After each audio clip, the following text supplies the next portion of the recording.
저는 이제 동국대에서 근무하고 있는 김응조라고 하고요. 주로 이제 산업 관련 과제들 그리고 여러 가지 연구를 이제 하고 있습니다. 저는 그 안산시와 또 김문수 의원실 보좌관님들 또 국제사이버대 교수님들과 많은 얘기를 해서 주로 안산시에 외국인 근로자가 많습니다. 그래서 안산시에 있는 외국인 근로자들의 산업재해에 대한 예방을 어떻게 할 것인가에 대해서 토론을 하다가 그리고 그래서 이제 거기서 AI 기반으로 한 그 앱과 그리고 또 웨어러블 기기를 사용해서 산업재해를 줄일 수 있다 하는 것을 제안하기 위해서 이제 자리에 설명드리겠습니다. 이번 발표의 키포인트는 실무형 한국어 교육을 통한 이제 산업재해 방지 그리고 생산성 향상 그리고 외국인 근로자의 한국에 대한 적응 등을 들을 수 있겠습니다. 통계는 넘어가고요.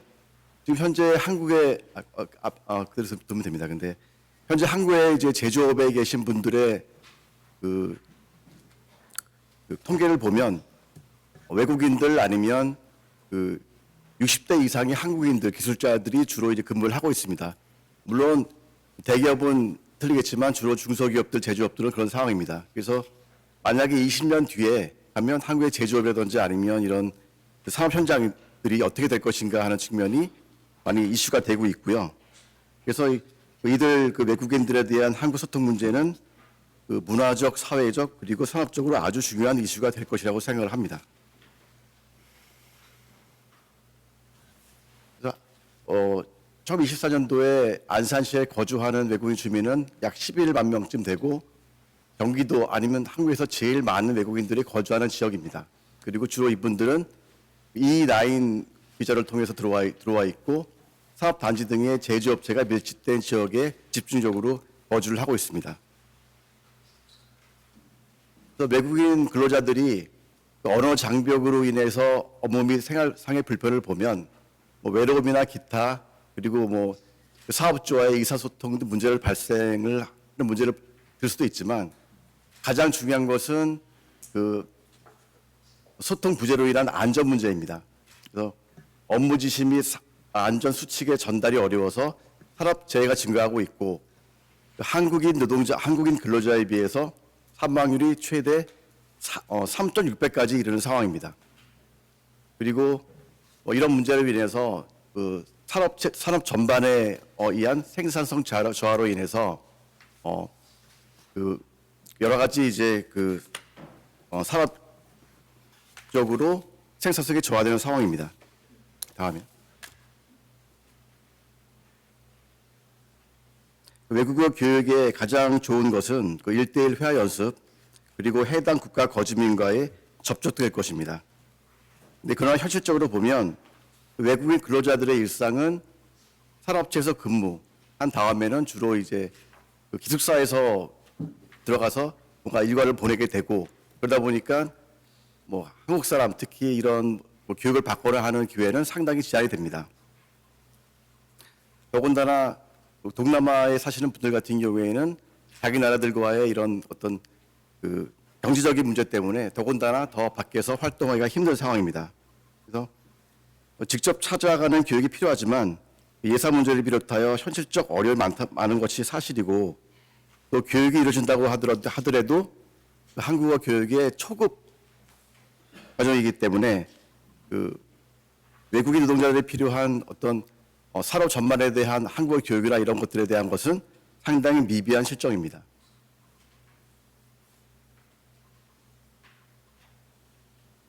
그 창원 산업선장의 한국어 교육을 보면 여기가 오리엔탈 마린텍이라고 하는 회사에서 진행된 한국어 교육, 산업적 한국어 교육입니다. 이 교육은 현장 맞춤형 교육의 효과를 입증이 되어 있고 작업 지시 및 전달 및 안전소통에 대해서 상당히 개선됐다고 평가를 받았습니다. 이런 대기업 및 기타 중견기업 같은 경우에는 이런 지자체에서 많은 도움을 받고 있지만 중소기업 같은 경우에는 이런 교육이 밀착형 교육이 쉽지 않은 것이 사실입니다. 그리고 앞에 보시면 그 앱의 경우를 보면 문화체육관광부에서 지원하고 있는 세종학당 AI 한국어 교실이 있습니다.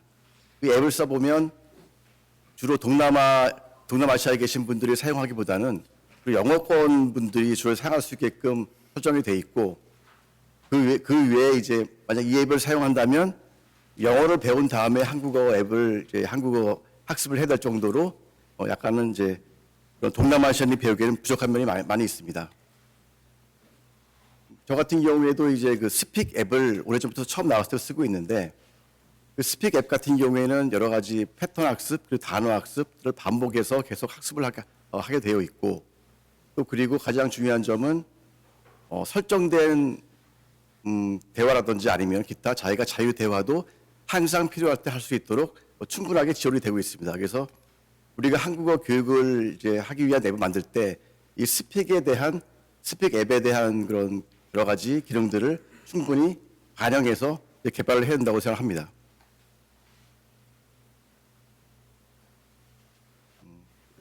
모바일 한국 교육 앱에 대한 장점은 일단은 어디서나 교육을 받을 수 있는 접근성 및 편의성이 있을 테고요. 그다음에 여러 가지 개인 맞춤형 교육을 통해서 자기가 가지고 있는 레벨을 충분히 테스트하고 이 테스트한 레벨을 통해서 교육을 받을 수 있도록 맞춤형 교육을 할 수 있다고 하는 것입니다.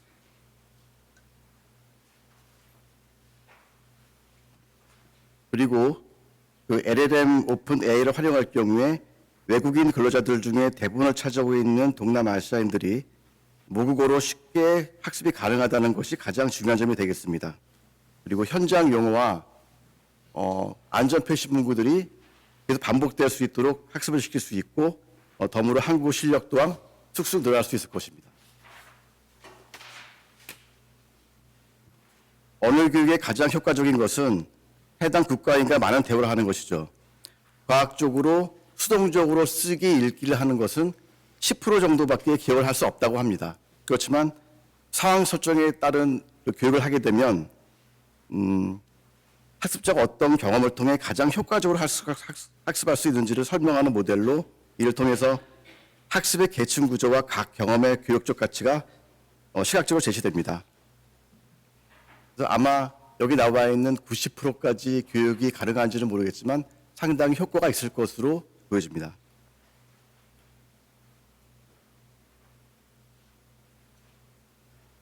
기존 한국어 교육 방식과의 차별 분석을 해보겠습니다. 아까 말씀드린 대로 정해진 시간과 장소의 제약이 없고 개별적으로 맞춤형 진도 및 난이도가 조절이 가능합니다. 그리고 이 부분이 중요한데요. 기존에 있는 어떤 앱이나 이런 것들도 어떤 산업에 특화된 교육을 하지는 못합니다. 뒤에 나오겠지만 현대중공업 혹은 현대조선의 그룹에서 제공하는 AI 에이전트 앱을 보면 13,000개의 조선에 관련된 단어를 규정을 했고 4,200개 정도의 지시 문구들을 정리가 되겠다고 합니다. 그렇다고 하면 만약에 어떤 제조업, 전기, 화학 이런 부분들도 많은 부분들이 정의가 돼야 이런 부분들이 외국인 근로자들이 산업재해를 줄일 수 있도록 충분히 교육이 가능하다고 보여집니다. 그리고 이런 것들이 가능하도록 LLM을 라지 랭귀지 모델을 사용해서 동아시아 10개국의 언어를 포함해서 동남아시아까지 거의 모든 언어를 지원할 수 있고 특히 이를테면 파키스탄 같은 경우에도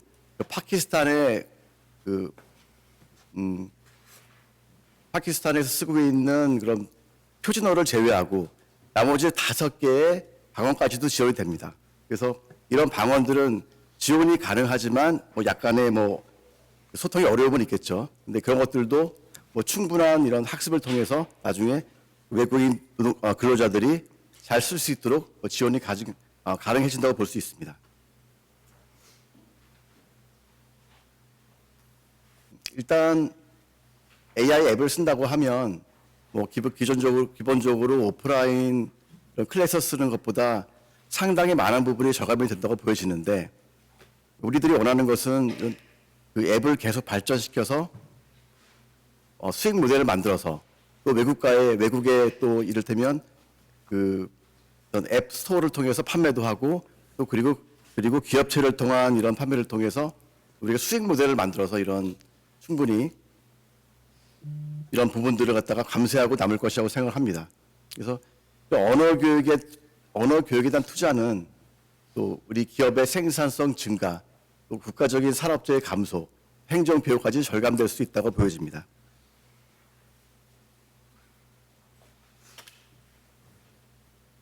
그래서 이 앱의 개발은 아직 개발된 건 아니고요. 이런 앱을 통해서 일단 AI 앱을 통해서 외국인 근로자를 위한 그런 교육 앱을 만들고자 하는 것인데 1차 연도에는 앱 개발 그리고 AI 튜터 도입, 콘텐츠 개발을 통해서 쓸 수 있도록 하고 2차 연도 이후에는 지속되는 콘텐츠 업데이트와 신규 학습 자료 개발을 통해서 더욱더 개발을 시킬 수 있다고 이제 계획을 할 수 있습니다.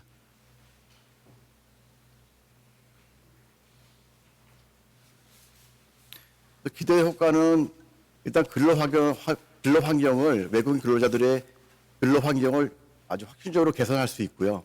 3년 내에 업무 관련 사고율을 최소한 27% 아니면 뭐 40% 이상 감소를 시킬 수 있다고 보여집니다. 앱의 개발은 어떤 기업과 그리고 오랜 동안 외국인 근로자와 한국 교육을 같이 연구한 대학 등의 컨소시엄에 대해서 연구 개발을 하고 또 안산시 정부가 같이 재원을 분담해 참여하는 형태의 산출물이 되는 것이 바람직하다고 생각이 됩니다. 우리의 최종 목표는 스픽 같은 경우에는 영어를 배우는 앱인데 한국의 스픽 같은 앱을 만드는 것입니다. 그래서 기본적으로는 산재를 줄이는 여러 가지 역할을 하게 되고 차후에는 세계에 있는 많은 국가에 있는 사람들이 이 앱을 통해서 한국어를 배울 수 있도록 하는 것이 최종 목표입니다. 재원에 대해서 말하면 스픽 코리아 같은 경우에는 한 4년 만에 2천억 정도를 갖다가 이제 투자를 받은 경험이 있습니다. 만약에 이 앱이 잘 개발이 되고 잘 쓰여지고 또 여러 사람들이 세계적으로 쓰게 된다 그러면 더 이상의 가치가 있을 것이라고 충분히 생각을 합니다. 그래서 거기에 대한 수익은 앱 개발에 참여한 산업 간의 지속적인 재투자로 이어지는 것이 가장 바람직한 순환 구조라고 생각이 듭니다. 두 번째는 외국인 근로자를 대상한 산업재해 방지 웨어러블 기기에 대한 설명입니다. 산업 현장에 보면 일단 조용하진 않잖아요. 여기처럼 조용하지도 않고 교육처럼 조용하지도 않습니다. 조용하지 않은 환경에서 바쁜 환경, 한국 사람들은 되게 바쁘잖아요. 그래서 빨리빨리를 원하고 환경 속에서 어떤 지시사항이나 이런 것들이 제대로 전달이 안 될 겁니다. 그래서 언어 장벽으로 인한 산업재해가 증가하고 있고 또 안전사고 방지 및 산업지시 전달이 시스템이 필요하다. 이것들이 어떤 한국어를 갖다가 빨리 배우지 않더라도 충분히 지시사항들이 전달이 가능하도록 하는 기기를 위해서 웨어러블 기기를 제안을 합니다.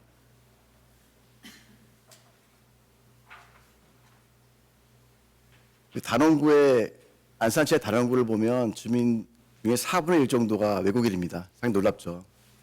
그래서 이분들이 이제 많은 사고가 나고 산업재해를 일으키는데 문제는 이제 산업장 교육 지시와 이해도가 낮아서 안전수칙의 숙지가 부족하다는 것이고 또 이를 통해서 위험상황 대처가 미흡하여 사고율이 아주 높다는 점입니다. 그 다음 문제점을 분석해 보면 한국어 작업 지시의 전달이 한계고 또 자동 번역 앱의 산업 현장 용어의 번역이 한계입니다. 아까 말씀드린 대로 사업 현장의 번역을 앱을 하려 그러면 각 분야별로 많은 단어들을 규정을 해서 그것들을 교육을 시켜야 되는데 아직까지도 없고 현재까지도 그런 앱은 나와 있지 않고 또 그런 걸로 인해서 이런 앱을 사용하더라도 많은 효과를 거둘 수 없는 것이 현재 사실입니다. 그리고 위험 경고 반내의 위험 경고 방송의 안내 이해 부족으로 통해서 신속한 대피에 어려움이 있습니다. 오른쪽 사진을 보면 이제 화성시에서 그때 한 명이 이제 사망을 했고 기타 여러 명이 부상을 한 사진을 보여주고 있습니다. 그리고 두 번째는 기존 안전 교육과 알림 시스템의 한계입니다.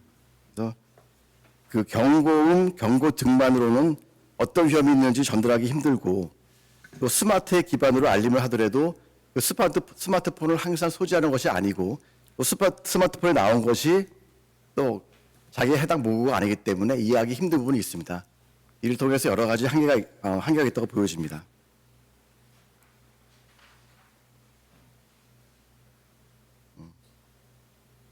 일단 스마트워치를 통해서 웨어러블기를 통해서 그 경보 및 지시를 할 수 있는 세 가지 방법에 대해 말씀드리겠습니다.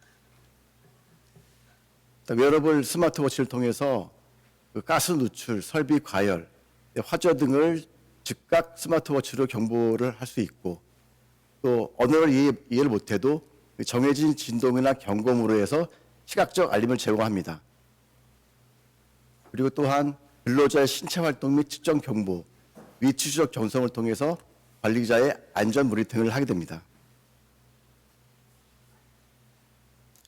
그다음에 다국어 작업지 전달입니다.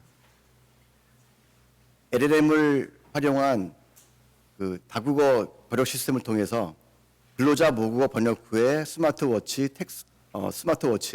텍스트와 음성 안내가 가능해집니다.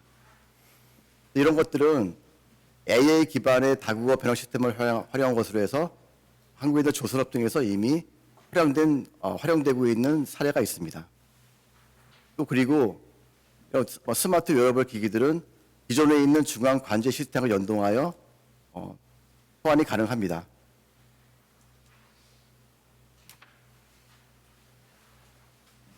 여기서 채택돼야 될 스마트워치의 주요 기능들입니다. 일단 진동 소리가 가능해야 되고 디스플레이, 음성 안내 지원이 가능해야 됩니다. 그리고 다국어 텍스트 수신을 이제 할 수 있어야 되고 SOS 긴급 시에 SOS 긴급 호출 버튼도 가능해야 됩니다. 그리고 또한 사업 현장에 있기 때문에 방수, 방진 그리고 하루 만에 배터리가 나가서 기기를 못 쓴다면 산업재해를 방지할 수 없기 때문에 적어도 3일에서 5일 정도의 장시간 배터리가 필요하게 됩니다. 다음. 해외 사례를 보면 미국의 가트헤트라고 해서 10년 전부터 스마트 안전모와 그리고 긴 거리를 감지할 수 있는 그런 충돌 사고 예방에 있는 웨어러블 기기를 쓰고 있고요. 석유 가스업의 이제 그 롱레인지 웬을 통해서 실시간 모니터링으로 통신으로 안전을 확보하고 있는 전례가 있습니다. 그리고 국내 사례를 보면 현대중공업과 현대조선에서 이제 AI 에이전트라는 앱을 통해서 11개의 언어별 작업 지시를 지원하고 있는데 이것은 물론 스마트폰을 통해서 이제 지원되고 있는 것입니다. 아까 말씀드린 대로 13,000개의 조선에 대한 단어를 규정하고 있습니다. 그리고 포스코 현장에서 이제 신체 이상 감지 스마트워치를 하고 있고요. 그리고 군포시에서는 지자체 처음으로 스마트워치를 통해서 미화원 안전관리 시스템을 도입했습니다. 그래서 연간 200명 정도의 산업재해가 있는 것을 현격히 줄이고 있는 상황입니다. 다음으로 예상 규모를 보면 스마트워치 시스템을 개발 스마트워치를 한두 대 쓴다고 하게 되면 개당 많은 병이 들어갈 테지만 스마트워치 양을 늘림으로 해서 규모의 경제로 해서 좀 더 단가를 낮출 수 있다고 생각이 듭니다. 그래서 예산 사용 계획은 1천년도 3천년도 그리고 연간 유지 보수를 이제 할 수 있습니다.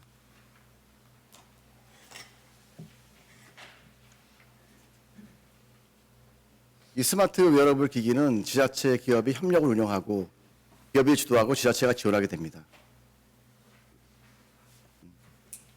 스마트워치라든지 웨어러블 기기에 이제 업데이트를 위해서 3년 주기로 교체를 해야 되고요. 또 산재 예방률이 근로자 산재율이 아까 말씀드린 27%에서 40% 이상까지 최소한 감소될 것을 기대하고 있습니다.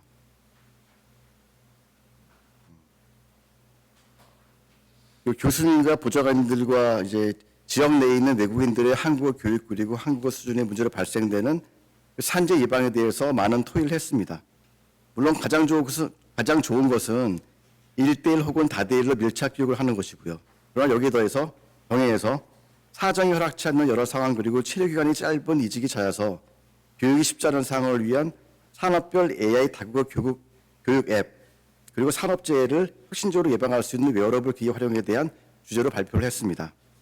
앞으로 외국인 근로자, 안산시 그리고 나아가서는 한국 산업 전반에 대한 발전이 있기를 바랍니다. 네, 외국인 근로자 전용